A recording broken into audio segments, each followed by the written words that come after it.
proposal regarding your property rights is stirring up debate at City Council. Council members are discussing a proposal dealing with the city's ability to use eminent domain, which is the government buying land for public use. KRDO News Channel 13's Dana Molina has been at that meeting where the discussion's taking place. She is live right now outside council chambers with more on that debate. Dana. James, Heather, council members have been talking about eminent domain for about 4 hours, and they're still talking about it. As you mentioned, this eminent domain is the government's ability to take your land and pay you for it, even when it's not on the market, for public use. Right now, council members are discussing a proposal that would limit the city's ability to use eminent domain to acquire property.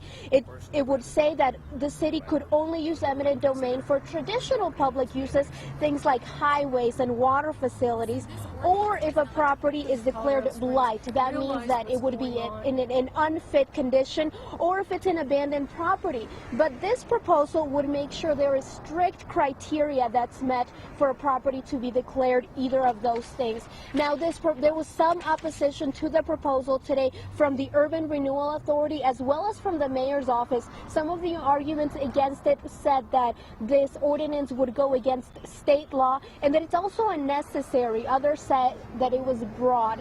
We also heard public comments. More than a dozen people showed up to express their opinions on the ordinance.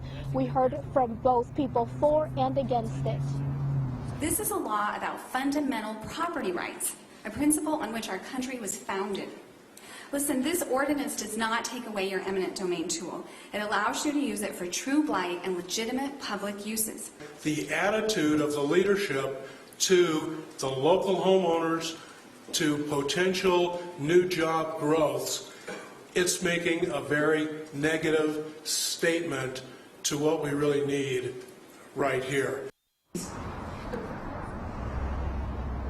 Now, so one of the things that was discussed or brought up several times during the meeting was City for Champions and on whether eminent domain would play a role in those projects. This ordinance was brought up by Joel Miller. He's the one who introduced it, and at least 2 council members have said during today's meeting that they support it.